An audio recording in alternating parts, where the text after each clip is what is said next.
Good evening and welcome to Estuary TV News. I'm Hugh Riches. Tonight I'll be reviewing the local press with Anthony Fitzgerald, the General Manager of North Lincolnshire and Goole National Health Service Foundation Trust. But first, it's over to James Dunn for the news headlines.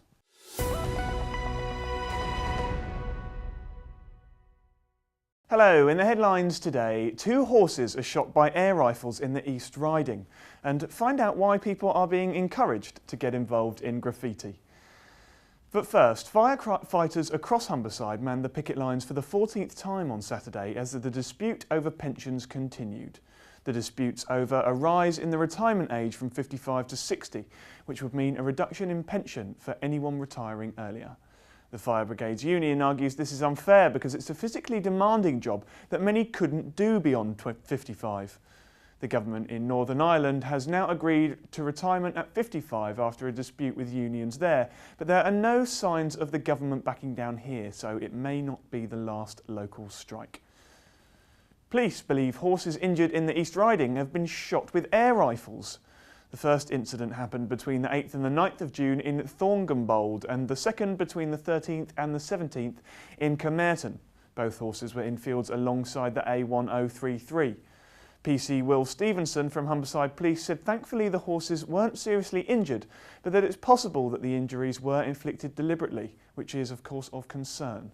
Police are appealing for anyone with information to contact them. Twice as many parents can claim free childcare in North Lincolnshire, thanks to a change in the criteria that decides who is eligible. This year there were 396 places under the scheme offering 570 hours of free childcare for 2-year-olds. But North Lincolnshire Council has 864 places as of September and has already approved 401, which is more than last year. The change in government guidelines will also affect parents in other areas, so if you want to apply, contact your local authority. Do you have any ideas on how to improve the health service? If so, community group Accord wants to hear from you, as new opportunities to have a voice in the local NHS have arisen. Accord is a steering group for North East Lincolnshire Clinical Commissioning Group and gives patients, carers and general members of the public real influence on how it's operated. If you'd like to know more, there's a special information day at Humber Royal Hotel this Wednesday between 2:30 and 4:30 p.m. A Grimsby singer and a star from Coronation Street held a charity night to help support a friend recently diagnosed with cancer. Angela Pearson went to Grimsby College with Coronation Street's Lisa George and Stephen Bacon, now 41.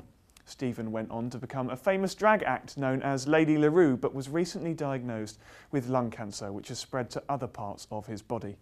He's been undergoing intense chemotherapy and is unable to work, so his friends from college organised a show for Stephen at Grimsby's Ice House over the weekend. The show raised money to Stephen to support himself as he battles the disease. 2 weeks ago, I got a phone call from Lisa saying Stephen's really poorly.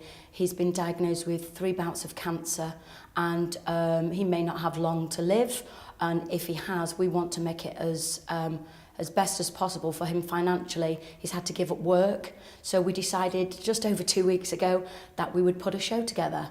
So I approached the Ice House and said, look, we want to raise money for Stephen, and they kindly donated the room for free. I rang round all of my friends who run theatre companies or dance schools, and they volunteered their time and their effort to come along. A disabled military veteran had a special recumbent bike returned to her after it was stolen thanks to an online registering tool. 40-year-old Claire Edwards planned to use the bike for a charity ride for Help for Heroes, but it was stolen from her shed in Hull on May the 28th. However, it was among stolen property found at Hull address, and because it was registered on www.immobilise.com, they were able to return it to her. Police are now encouraging others to register their property too. These days you can barely drive 10 minutes without seeing graffiti sprayed all over the walls, and you might find yourself saying it never used to be like that. Well, you'd be wrong. It's been going on since the dawn of time, and a new project has now been launched to discover what medieval graffiti may be hidden in Lincolnshire. Down Your Wold has teamed up with the Lincolnshire Medieval Graffiti Project, and the first training session takes place at Walesby Village Hall this Wednesday at 10 a.m. You'll need to be able to get to Tealby Church for a practical training session later that morning. Brian Porter, coordinator, said this is the first time medieval graffiti has been recorded as part of Lincolnshire's heritage, and they've already found pentagrams, human figures and even musical notation in Lincolnshire Cathedral. That's all from me. I'll see you next time.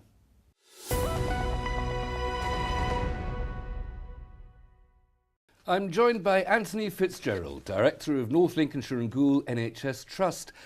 Anthony, welcome. Thank you for coming in. Thanks for having me along, Hugh. I'm afraid I have to decide what the first story we're going to look at is, because it's about your organisation. Hospital death sparks major investigation.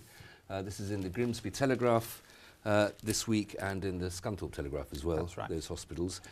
Just, if you very quickly just tell us what the facts of the story are. Okay. And now, Hugh, you'll appreciate that I can't go into too much specifics about the actual investigation. We have to absolutely rely on patient confidentiality and respect that.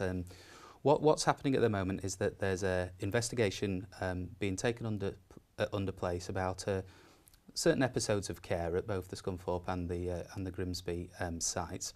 That's a very robust, thorough investigation that we've also asked an outside agency to come and see that we're looking at the right things, and the conclusions of which will be drawn in early July. And the full intention is to take absolute learning from what we can, if anything did go wrong in any of these cases, that we look to make things better, if there are things that we can learn, to maintain the safety and the quality of the care that we're providing for patients. And these inquiries have been initiated by the Clinical Commissioning Group. That's the, right. The people who actually provide you with money. That's right. And what is it that sparked them to ask for these inquiries? Well, there's a little bit of confusion about in the article about that, Hugh. But what we have at NLAG, which is our 3 hospital sites, is a very robust process of escalating something if something is deemed to have gone wrong. So we have a process of investigation, of escalating risk, and bringing in the correct people to evaluate that and see if what has actually happened in this case, and putting in action for improvement. And I think we get that do that very well at the trust. So we've followed the exact procedures that we should be doing here, and we'll be making those findings known to our clinical commissioning colleagues when they're ready. And that report to be available in July, will that be? Yeah, that will be available in early July. And that'll be the public will have access Absolutely, to that? the public will have access to all of that. In fact, public have access to all our discussions at board level, and have full access to any investigation that's taken place that's deemed as what we call a serious untoward incident. What I would say, Hugh, if I can, Of course. is that I'm in a privileged position at the hospital to receive a lot of patient and public feedback about our services and about patient experience there.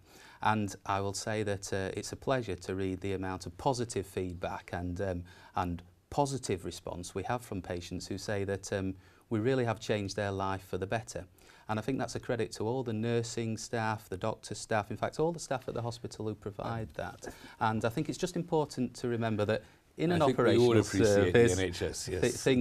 things can go wrong, but Yes. we will learn from that. But let's remember some of the very, very good stuff that happens every day within our local hospitals. It's difficult to judge a health service, isn't it, in a world in which 100% of humanity will die. Absolutely. To judge by death rate seems a little Yeah. unphilosophical. Yeah, I think we have to judge from more than death rates, don't we? We have to judge on the very start of the patient's journey through our healthcare services and make sure we get everything as right as we can at every part of that. Well, we'll look forward to that report Thank in you, July. thank you. Moving on to a slightly less benevolent Sure. operation, you found a story here. Perhaps you just want to... Well, yes, the first thing I picked up was international drugs ring ran from North Lincolnshire Village. A little bit of Columbia comes to Lincolnshire, Well, Lincolnshire indeed, here. yes. One in the arm, I think, for our constabulary here on busting this ring. What I liked here is that a particular chap in question, he felt some good had come out of being arrested because he could sort his life out. Well, a positive thing all round. He'll be sorting his life out in a very small room. Well, I thought he'd have a lot of time to think about that, with a wouldn't couple he? of tattooed strangers in a bucket. I thought it was very curious in that story that they were distributing the drugs by popping it in the post. Yeah. Now, first of all, this is a great compliment to our Royal Mail Absolutely. and the confidentiality with which it's treated. But yeah. secondly, it's It's not exactly the Napoleon of crime, and you're just popping envelopes in the post. It didn't seem exactly high-tech, did it? And I think that's one of the reasons why people undertaking these sort of things do tend to get caught. Well, quite, yes. I think that's part of that paper. Another almost drug-related story. Yeah. This is a Grimsby one. A man selling a drink labelled as cocaine in Freshney Place in Grimsby. Well, this fascinated me really. Not having a fascination with drug culture here, Hugh. I think I ought to clarify. But this is a chap who's marketing his drink brand name as cocaine, which struck me as quite unbelievable, really. Two schools of thought that are described in this article.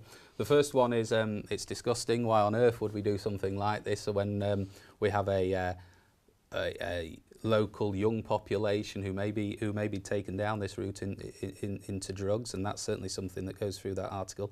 A second thought that's said by the chap here is that it demystifies the culture of drugs, and what he says here is that the point of the name is using the brand to create awareness of not dying young, but getting high on life rather than glamorising drugs.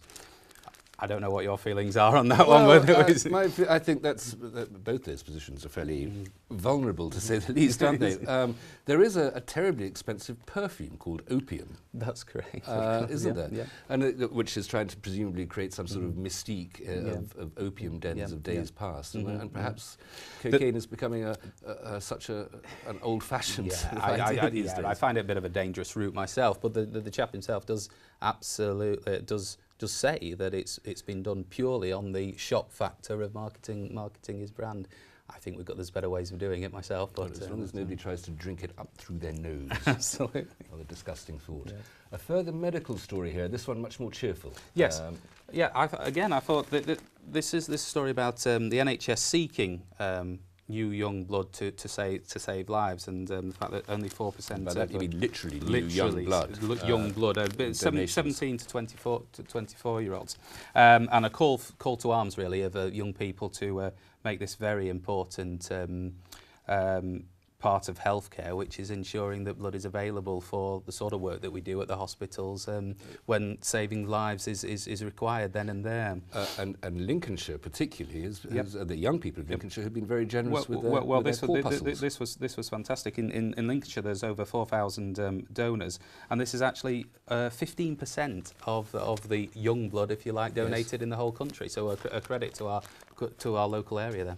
Is young blood better than older person's blood? Now, Hugh, you're going to venture into territory where I'm a manager and we have clinicians to be clinical, but certainly the more the merrier in terms of the sort of work that is needed. We can't talk about a story like this without paying homage to Tony Hancock. Last time I gave blood, they took very nearly an armful. That's right. Another story here, which is a World Cup related story. And one that maybe you'll be feeling a little bit nervous about yourself at the moment. Have I got the wrong one? It's this one, is it?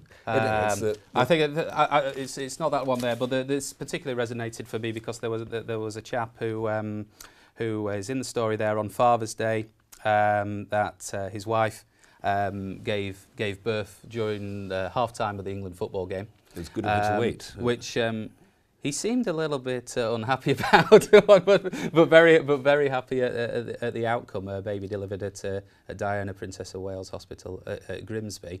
Resonated for me. My wife's due at the end of July, right? And well, I don't think I'll have the same problem as this chap, as I don't think England will be in the same competition by that time. If your wife delivers you a son at the end of July, would you be tempted to name him Wayne? Absolutely not. I think I have to stop you there, Anthony. I'm so sorry to close you down, because that is all we have time for this time. If you do have a story for us, please email news@estuary.tv or contact us via our Twitter or Facebook pages, or pick up the phone and call 01472 31 5561. Until next time, goodbye.